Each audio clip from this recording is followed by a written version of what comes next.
Shalom, selamat pagi Bapak Ibu Saudara, Jemaat GSJA Peniel dan Jemaat GSJA Anugerah Kemendung. Pada pagi hari ini, Sabtu 6 Februari 2020, kita berjumpa kembali dalam program Gemar GSJA Peniel. Dan hari ini, bacaan dan renungan Gemar ada pada Tawarik pasal yang ke-12, ayatnya yang pertama hingga ayatnya yang ke-16. Dan seperti yang Bapak Ibu sudah baca, di mana pada pasal 12 ini diceritakan bahwa Yerusalem yang dipimpin oleh Raja Rehabeam diserang oleh Sisak dari Mesir. Jadi sebenarnya Rehabeam adalah raja yang baik, di mana dia taat kepada firman Tuhan dan dia mampu memimpin Israel dalam perintah Tuhan, dalam firman Tuhan. Dia sering memberikan persembahan bakaran bagi nama Tuhan dan terbukti bahwa Yerusalem menjadi lebih kokoh dan dilindungi Tuhan pada pasal-pasal sebelumnya. Namun di awal pasal 12 ini diceritakan bahwa Rehabeam telah meninggalkan Tuhan dan akhirnya murka Tuhan pun datang melalui Sisak, yaitu Raja Mesir, untuk menyerang Israel di Yerusalem. Nah, akhirnya terjadilah kehancuran di Yerusalem dan akhirnya Nabi Semaya pun memberitakan isi firman Tuhan kepada Rehabeam. Di ayatnya yang kelima, mari kita baca. Nabi Semaya datang kepada Rehabeam dan pemimpin-pemimpin Yehuda yang berkumpul di Yerusalem berhubung dengan ancaman Sisak dan berkata kepada mereka, "Beginilah firman Tuhan, kamu telah meninggalkan aku, oleh sebab itu aku pun meninggalkan kamu juga dalam kuasa Sisak." Maka pemimpin-pemimpin Israel dan raja merendahkan diri dan berkata, "Tuhanlah yang benar." Ketika Tuhan melihat bahwa mereka merendahkan diri, datanglah firman Tuhan kepada Semaya, bunyinya, "Mereka telah merendahkan diri, oleh sebab itu aku tidak akan memusnahkan mereka.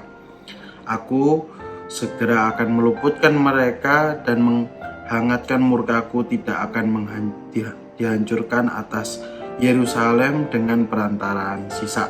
Tetapi mereka akan menjadi hamba-hambanya supaya mereka tahu membedakan antara mengabdi kepadaku dan mengabdi kepada kerajaan-kerajaan duniawi." Puji Tuhan. Jadi pada kesempatan kali ini saya belajar dari Gemar hari ini, di mana tidak sepenuhnya setiap ujian, setiap permasalahan yang kita alami itu adalah suatu hal yang buruk dan kita harus bersedih. Tetapi melainkan ada saatnya dari kejadian-kejadian buruk atau permasalahan yang kita alami, kita malah perlu untuk merefleksikan kehidupan kita. Pada kesempatan kali ini, di mana Raja Rehabeam dan bersama pemimpin-pemimpinnya juga yang memimpin Israel, mereka diberi kesempatan Tuhan untuk merefleksikan kembali kehidupan mereka. Apakah mereka sudah sesuai dengan firman Tuhan, sudah sesuai dengan apa yang diperintahkan Tuhan dalam mereka memimpin Yerusalem, memimpin Israel. Dan akhirnya Tuhan memberikan peringatan tersebut, pembelajaran tersebut lewat Yerusalem boleh diserang oleh Sisak dari Mesir. Nah, saya juga kembali merefleksikan di mana hal ini benar dan saya juga pernah mengalami di mana 2 tahun yang lalu di sekitar tahun 2019 saya diperbolehkan Tuhan untuk mengalami sebuah kecelakaan di mana cukup menjadi permasalahan yang besar karena setelah kecelakaan tersebut terjadi cukup berlarut-larut permasalahan di buntutnya, karena saya sebagai korban malah dituntut oleh yang menabrak saya. Dan jujur saja saya bukan orang yang berpengalaman di bidang hukum.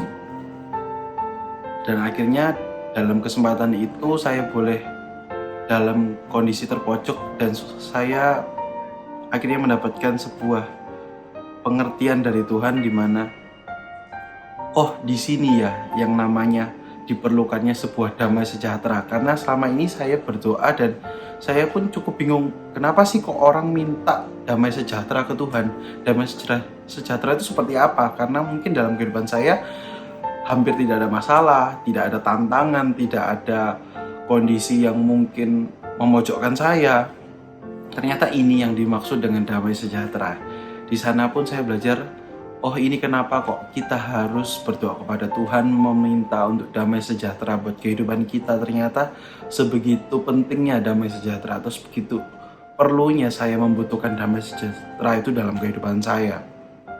Dan akhirnya lewat kejadian itu saya boleh belajar menyerahkan diri, merendahkan diri saya, di mana saya bukan orang yang serba bisa menjalankan semuanya permasalahan yang ada, tapi saya juga perlu pertolongan dari Tuhan, terutama damai sejahtera tersebut. Dalam kondisi itu saya merendahkan diri dan menyerahkan segala permasalahan saya di bawah kaki Tuhan, dan luar biasa pertolongan Tuhan itu ya dan amin saya rasakan waktu itu. Lewat hambanya juga saya dibantu oleh Pak Yunus dari Kemendung, lalu juga Pak Lasarus yang mereka memang paham tentang hukum yang berlaku, dan akhirnya saya boleh melewati permasalahan tersebut dengan mudah dan pastinya dengan mujizat Tuhan yang luar biasa.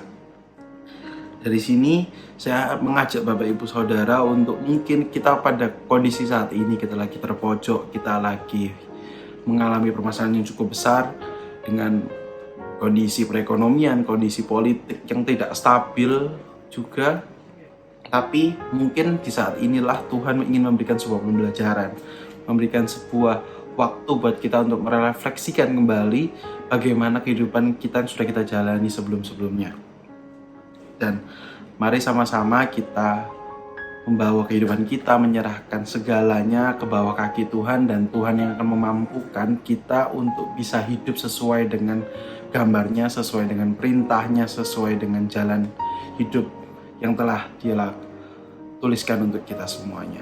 Maka Tuhan akan memampukan kita agar semakin serupa dengan Dia. Dan kembali lagi diingat topik besar gereja kita, di mana Immanuel, Allah beserta kita, itu nyata ya dan amin, harus kita imani. Puji Tuhan, mari kita tutup Gemar pagi hari ini dengan berdoa. Terima kasih Bapa, terima kasih Tuhan buat kasih karunia-Mu, penyertaan-Mu buat kami Tuhan.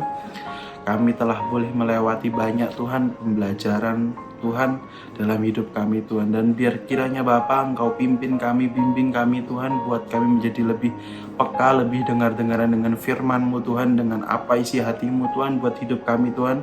Biar Tuhan kami boleh semakin hidup serupa sesuai dengan Engkau Tuhan, sesuai yang Engkau telah firmankan dan Engkau telah rancangkan buat kami Tuhan. Karena kami percaya Tuhan, semua yang telah Kau rancangkan buat kami, semuanya baik Tuhan. Terima kasih Bapak, terima kasih Yesus. Kami serahkan setiap kegiatan kami hari ini hanya di dalam nama Tuhan Yesus Kristus yang hidup.